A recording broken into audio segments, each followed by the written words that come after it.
Hello.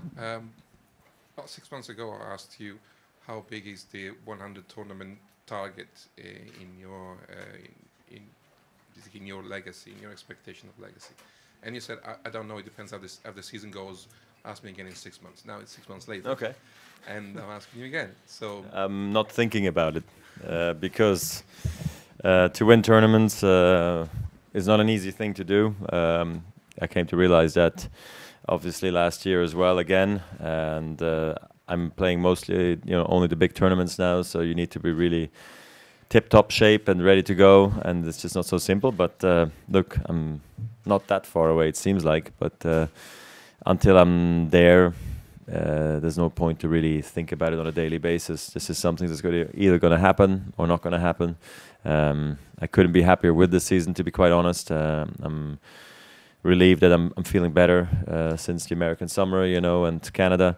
So just happy being here now, and hopefully to play a good season. It would be nice to pick up one more title, maybe a couple more would be nice, and then get into training and start again for next year, and then get more chances there. Hi Roger, that was part of my question. How do you feel coming into this last stretch of the season? Because it's been a lot of matches, many emotions, with also the back at the US Open. Do you feel completely fresh again to end this one? Yeah, I had good practice after the Labour Cup. I played well there.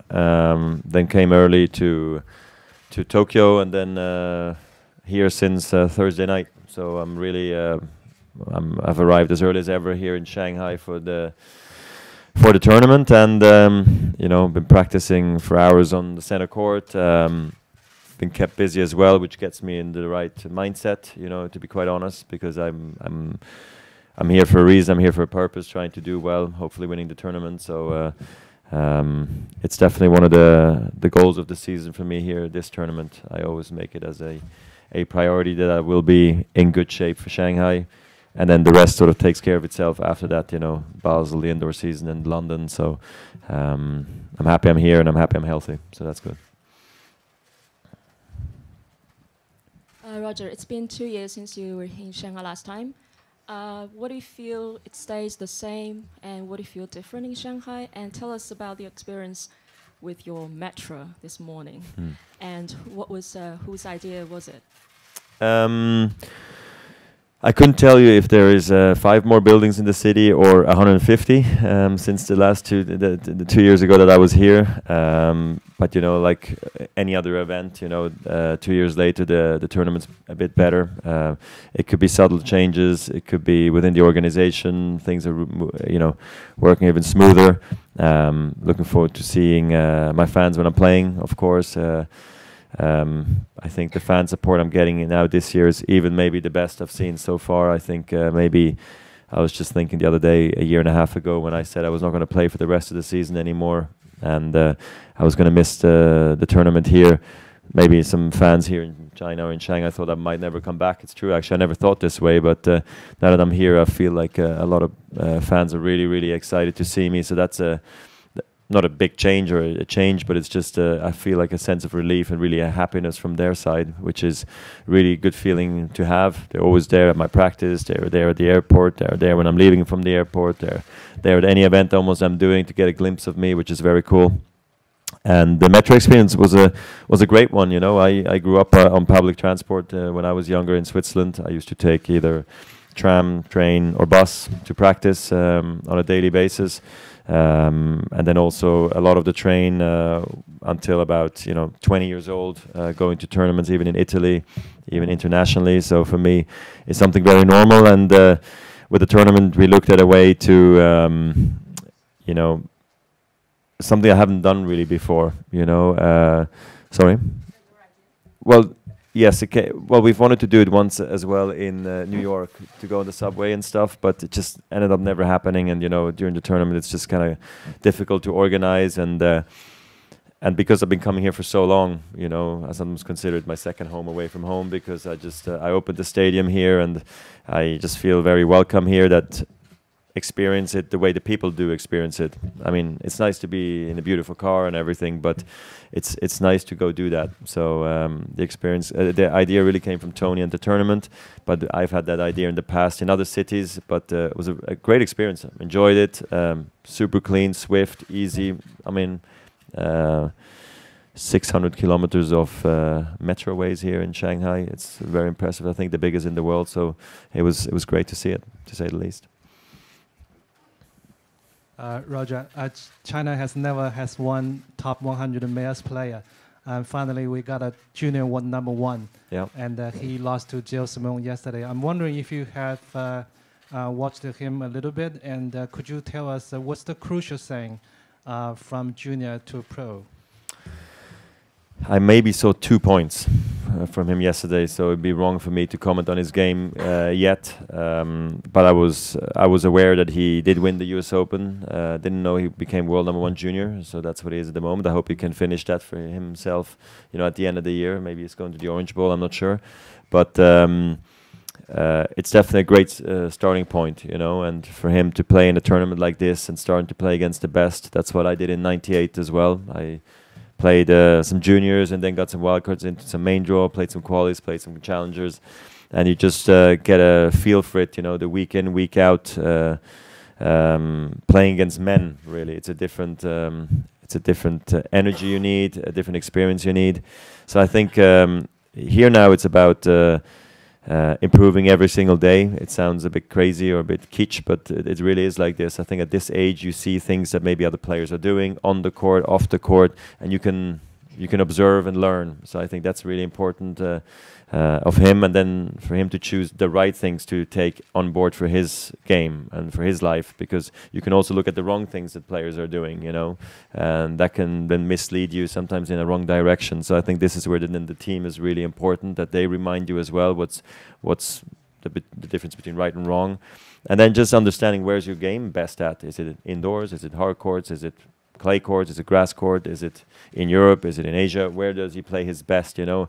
And finding that out takes a few years, but you can just everything goes faster if you have the right team around yourself, you know. And then of course you got to listen to your coaches and your parents and just put your head down and work extremely hard and enjoy the process doing that. Roger, you talked about the metro being a normal experience and everything. When you're not at a tournament and just living life and everything, can you do those kind of normal things like regular people, or is it just even too hard? I mean, in Switzerland I could definitely do it. The thing is, I'm always just in the car because I love driving my own cars, to be honest. That's why I drive probably at 40% of the tournaments I drive myself. Drive in Australia, in Wales, Miami, Cincinnati, Basel, you name it. There's so many tournaments. Stuttgart, I drove all myself, you know. So I like that.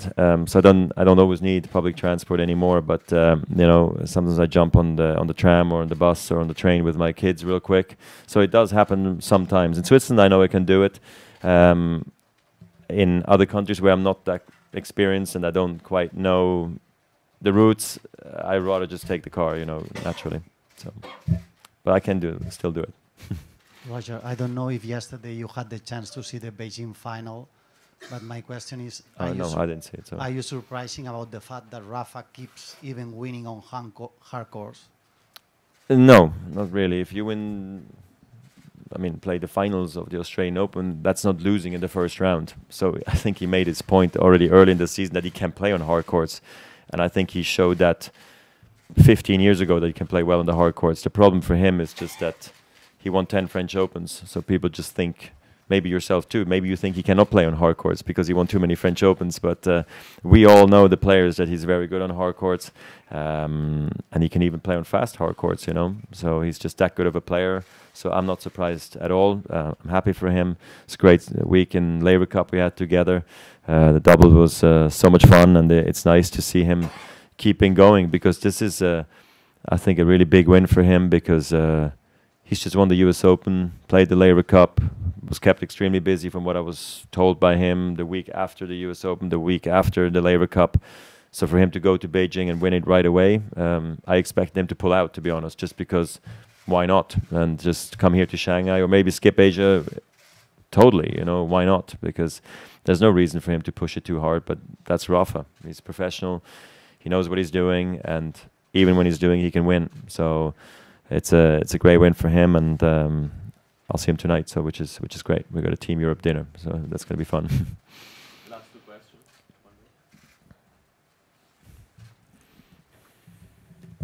Roger, at the end of the U.S. Open, you said that you still had big priorities for the rest of the year. So beyond trying to finish the year strong, do you still set specific goals for yourself as in a particular aspect of your game? About the game, not so much. It's more about staying healthy. So which then is going to naturally give me, I hope, the opportunity to compete for winning tournaments. The focus really is right here, right now on Shanghai and nothing else. I like to think ahead of Basel, one of my favorite tournaments of the year. World Tour Finals, Paris. We'll see what happens. But it's short now. It's compressed, so it's week by week and just trying to do your absolute best. I've played extremely well this part of the season, but every year's different. I haven't played the end of the season last year, so I also don't quite know what to expect. But I'd like to win a couple of tournaments. That's the goal, but we'll see how it goes. All starts here on Wednesday. Anyone else? Last question.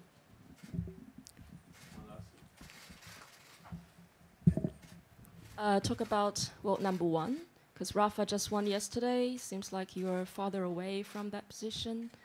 It seems, or are you sure? I'm not sure, but it sounds like... you are sure. I'm sure too. It's okay. It sounds like, if Rafa put out Asia, you would have a better chance. Yes, but it wouldn't be the same without him. So. No, it's just, talk about that, how you eye that goal for this year-end number one. I mean, like I said, after the US Open, after I lost, whatever Rafa was going to do, it didn't change my schedule. I can't play more than I'm already playing. I can only control my draw. I can't control how well he's playing. So because he's playing so well, it's going to make things awfully more difficult. But after he won the US Open, clearly that was not the goal. The goal was always to stay healthy and stay in the chase, possibly, But I know that if I want to finish world number one, I got to win here and World Tour Finals and Paris and Basel, whatever it may be. So it becomes more and more unlikely, which is totally fine because I never entered this season with the goal being the world number one. It was really unfortunate for me that I hurt myself in Montreal, because then there would have been a cool race maybe going on in Cincinnati, even if I would have lost, and then into the US Open as well, feeling better. But unfortunately, it never happened. So I was kind of close, but not really, because I was hurt. So no, it's all good, I'm just gonna, like the plan was, I'm just gonna try to have a strong finish to the season and see what happens. But clearly, I'm aware it's highly unlikely at this point. Thank you. Okay, you're welcome. Thank you, guys.